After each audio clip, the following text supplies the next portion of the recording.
Fortnite, Rocket League, Counter-Strike, Apex Legends.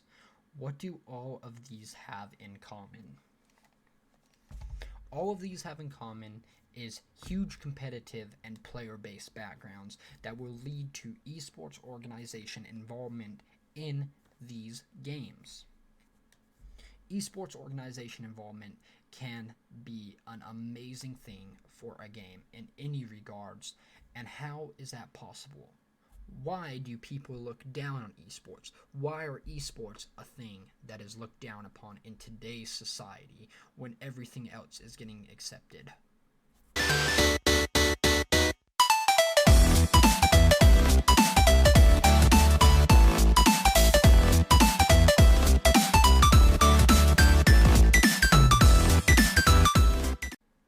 With Booga just winning the world championship, I gotta look at some stuff.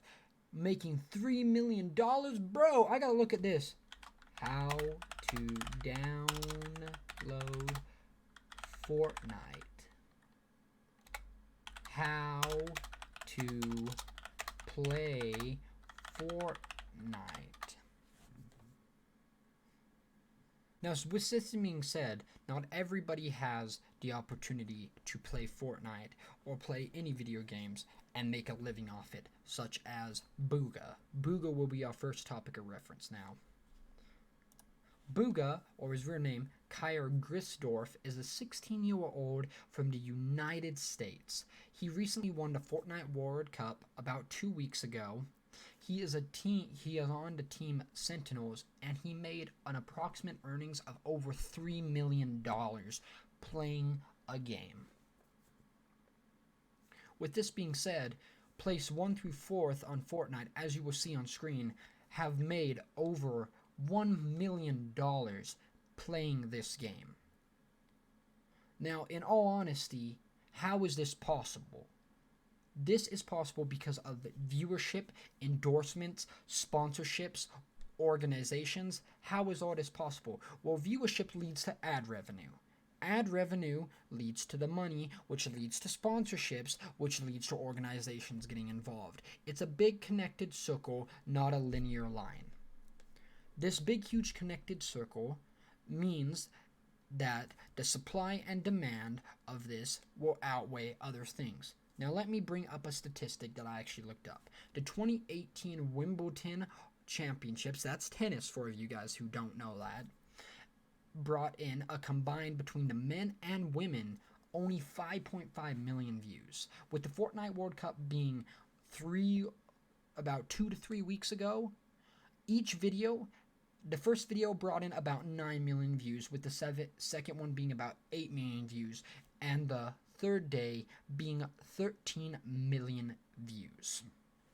So what does this tell you? That's about 28 million views worth of videos. That means that not only did it quadruple the viewership of that, it almost quintupled, cententled, I don't know what that word is. We'll look it up and we'll put it on screen here.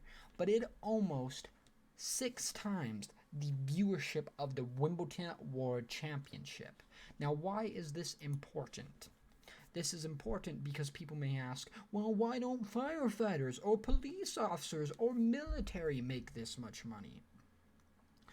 Now, remember, I'm not much one to talk about politics since I literally run a YouTube channel and I play games. But anyway, this is a good social problems video of why don't they make enough money. And that is simply because they do not have the viewership, the sponsorships that allow that kind of stuff. Nobody's going to watch a teacher teach for millions of dollars. Nobody's going to do that. It's just not a thing. Nobody is that interested in any teacher to watch him for millions of dollars. Now let's jump into some other games why people don't respect esports. Along with this, the whole Fortnite World Championship, there were newscasts around the globe, and you can look them up on YouTube. I don't want to use any for copyright reasons, but everybody's making fun of, oh, he's a 16-year-old, he doesn't know how to play game, he just plays games, the typical game stereotype. He's sipping Mountain Dew in the basement, you know? maybe shoving some Doritos in his mouth from time to time, living in his grandma's basement, not paying bills.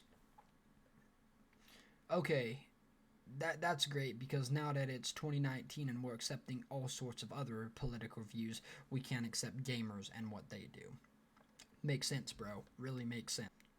So all of these videos on YouTube from the news broadcast are like, he's 16-year-old, he's made $3 million, no, we can all go play that.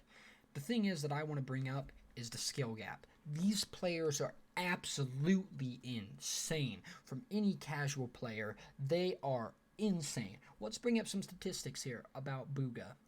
There were over 40,000 individuals that put into play for the Fortnite World Cup. 40,000. Oh, sorry, 400,000. There were 400,000 people that put into play for the Fortnite World Championship. The World Cup for Fortnite. Out of 400,000, he is the best. And not only did he win it, he won it in style, dude. He crushed the competition. If anything, $3 million, he should be saying, hey, Epic, I think I deserve a little bit more money being the best out of 400,000 people. Just a little hands down. So what does that lead to?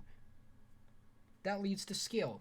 Skill is important in anything, no matter what you do. You can have skill, but until that skill intertwines with something that you're passionate about, such as eSports, it's not going to mean anything. Let's switch gears a little bit here and talk about something I'm more familiar with. Let's talk about Counter-Strike. There have been many Counter-Strike people that have gone from being pros to content creators. Let's name a few of those. Justin, Tarek, Skadoodle. Tarek is still a pro, but he's also a content creator. Content creators are involved in esports organizations as well as that. So they may not be playing professionally, but they are making videos under esports and being a content creator.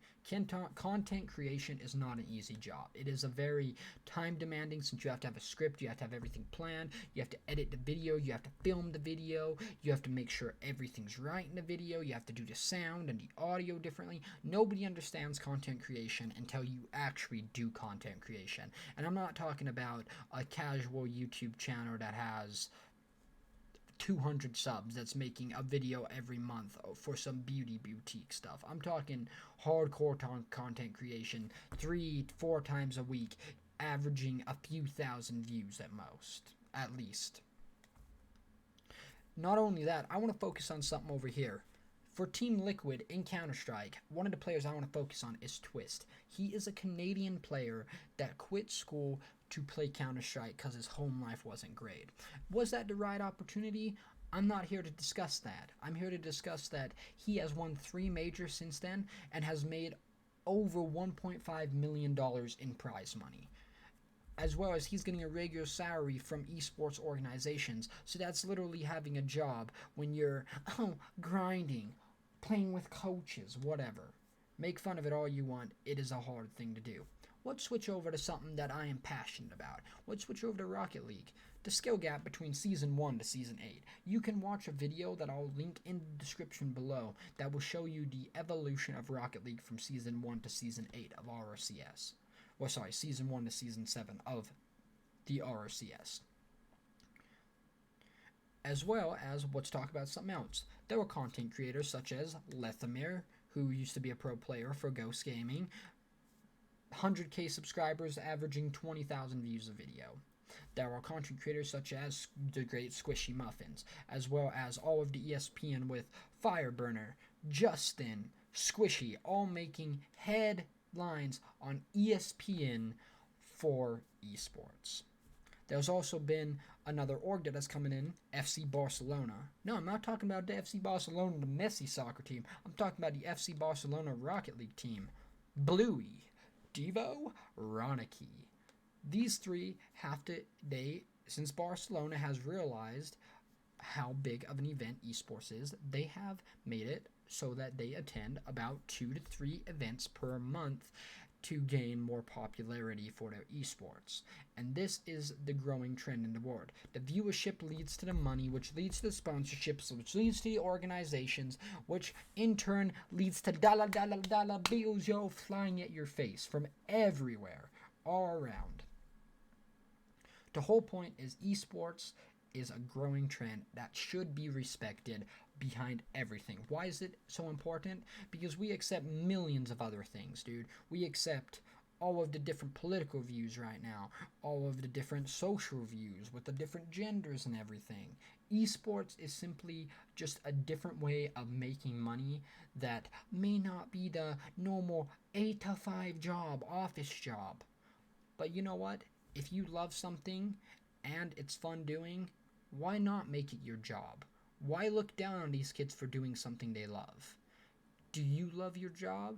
That's the real question. Would you want to work an 8 to 5 office job forever? Or if you had the opportunity, would you want to play esports under an organization to make the money that they make?